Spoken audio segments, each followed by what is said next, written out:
morning, everyone. I'm actually very pleasantly surprised by the amount of people that showed up today in this very early hour. Some of you already know me. My name is Valeo, one of the founders at Quasar.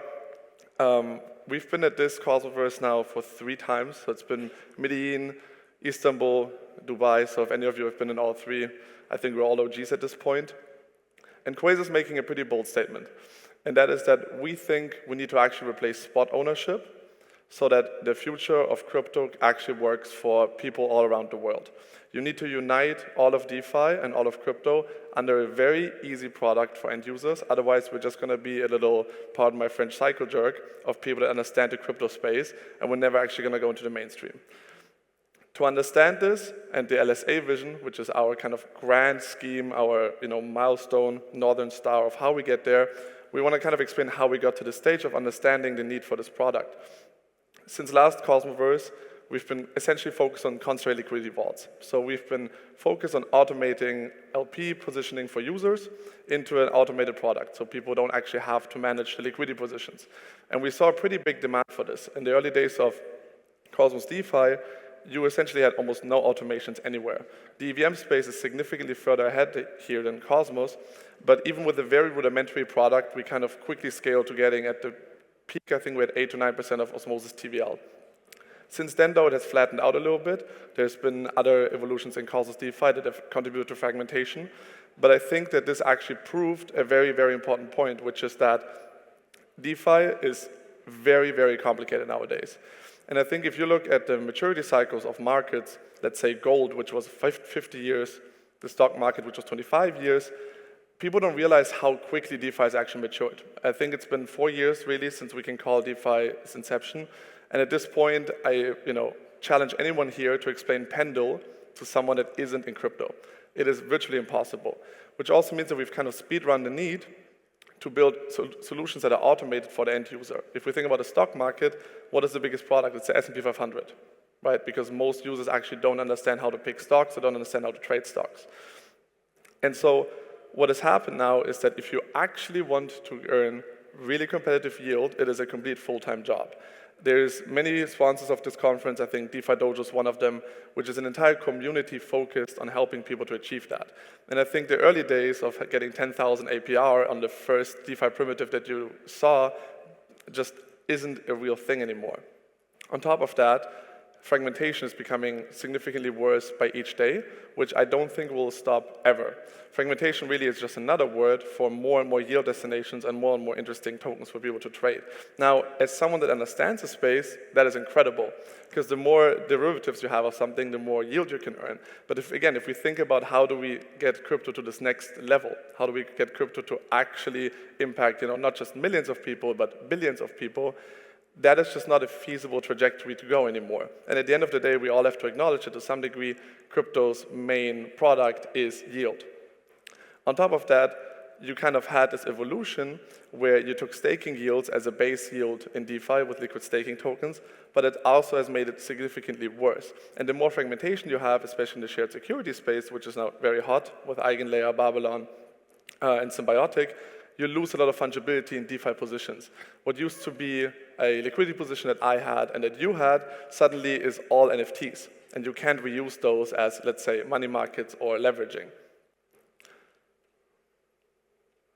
And so what I think a lot of these L1, L2s, or especially shared security providers are witnessing is that it's actually really hard to convert the target group to DeFi. If you look at the staking group, and especially us in Cosmos, we're very familiar with staking, the users are used to clicking one button and letting it sit, and that's it. And there's essentially almost no equal product in crypto. The only ones that exist are using the primitive that is vaults. But when you look at any of these shared security providers or L1, L2s, they're always trying to get a new yield destination, right? They're always trying to create a new ecosystem, but they're essentially asking a user who has always done a very passive action and has always just let their token sit to now suddenly chase the points boosts, chase the farms, chase the incentive programs, which is very, very hard. And I think there's a very big drop-off rate of actual feasible and interesting L1, L2s and shared security providers just not getting the capital efficiency they want of depositors simply because it is such a complex step to take. And this is where we kind of get to what a layered stacked asset is and how we aim to change that. So a layered staked asset you can think of as essentially the end stage primitive for your favorite token. So let's assume you take Ethereum or Bitcoin or a USD denomination. A layered staked asset is essentially a vault share that is liquid. So you get a liquid token back, let's say ETH, you can call it QSR ETH, that actually deploys into different DeFi primitives for you. Now, anyone here that's been in crypto for a long time probably has some red lights going off and hearing, centralized control and this is not permissionless. But we're actually going to get to a stage later in this presentation where I explain how we've actually circumvented this problem and we actually have a completely permissionless deployment of liquidity. And what this allows you to do as well is that with DeFi's evolution continuing and fragmentation continuing, we also keep supporting, and we can keep supporting new primitives and just attach them to the liquidity destinations that an LSA can deploy into. What this basically means is a user only has to hold that one token, which is the same action as staking. At the worst case, they get staking yield. At the best case, they get more yield. But even with DeFi changing, they don't have to do any new deposits or any new actions. We've just seen a panel of Union. So even with our boys in Union, that's going to be a core part of how we're going to scale this to multiple ecosystems. But this essentially just explains what I've been describing. So a user just does one deposit and holds a liquid representation of ETH. And then in the background, the allocations happen, whether it's into different staking yields, whether it's into different actual primitives, or different destinations. So we call this internally YODA, which I don't want Disney to sue me, so we don't use it too much publicly. But YODA means yield, origin, and destination agnostic. So that's kind of the main goal for what an LSA is going to be. So the key benefits, as we said already, the end user doesn't have to do anything. And this actually also unifies the end user's liquidity, because if you have more people in the LSA, suddenly the LSA becomes a sizable liquidity position where you can have these independent traders start to fight 3-5 years from now onto who gets to manage some of these positions and earn yield on that as well. On top of that, also when it comes to points programs or liquidity injections or incentives, you just unite a lot of that. So an LSA kind of becomes this single place where you can direct all of these different destinations, just making it significantly easier. On the other hand, and I know there's a lot of builders here, you have to think about the benefits for an ecosystem as well, because this isn't really just for an end user. Ecosystems generally are fighting to be able to direct where the liquidity goes. Because at the end of the day, that is the direct metric that correlates to how well they can grow, right? So the early days, how that happened was you have a new incentive position or you have a new points boost and you just kind of hope people show up.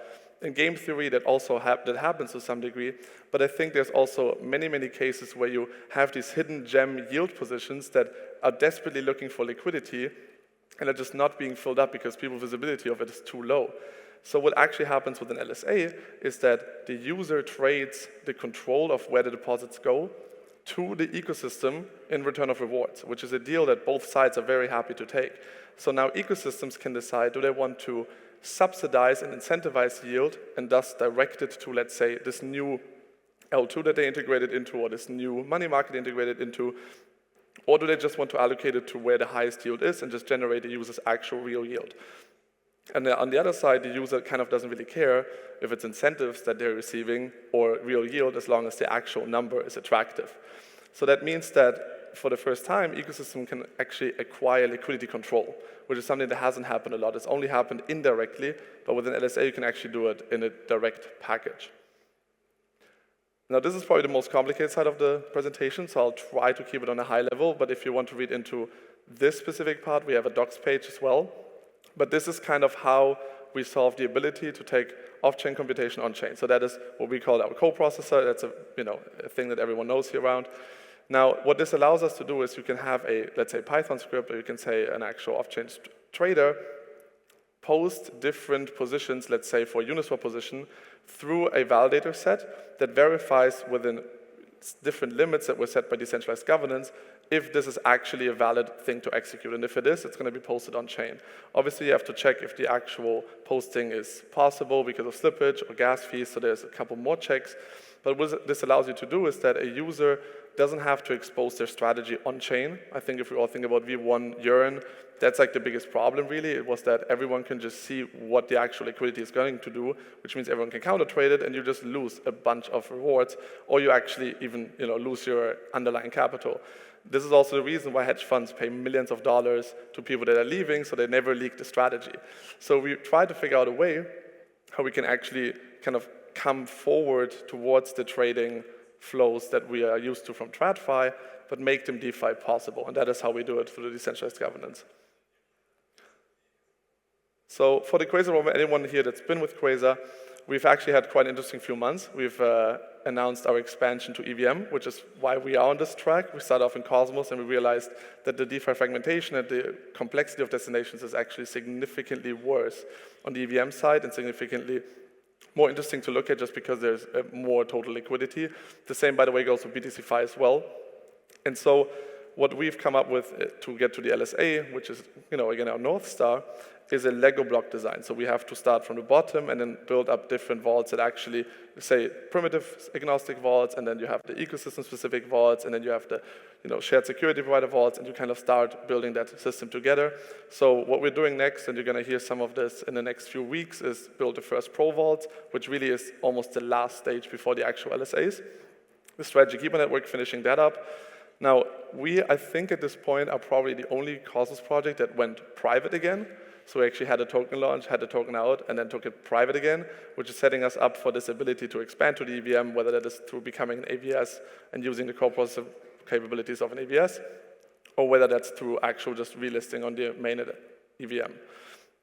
And then in the end, we're going to get to this actual LSA future, where I can envision multiple years from now, say 3, 4, 5 years, you can just have an actual app, and you just pick your favorite asset, whether it's BTC or ETH, just click deposit, and that's going to be the new staking, which is actually providing capital efficiency into DeFi. So what is kind of the triangle goal here with a single product? It's solving the need to search for yield for the end user, which at this point is unbelievably time intensive. It also solves how you allocate liquidity as a protocol and as an ecosystem. At the end of the day, we create a DeFi native product for all of the ecosystems, the shared security providers that are specifically looking at stakers as who they want to onboard, but are suffering from the unbelievable complexity in the back end of where the actual yield is.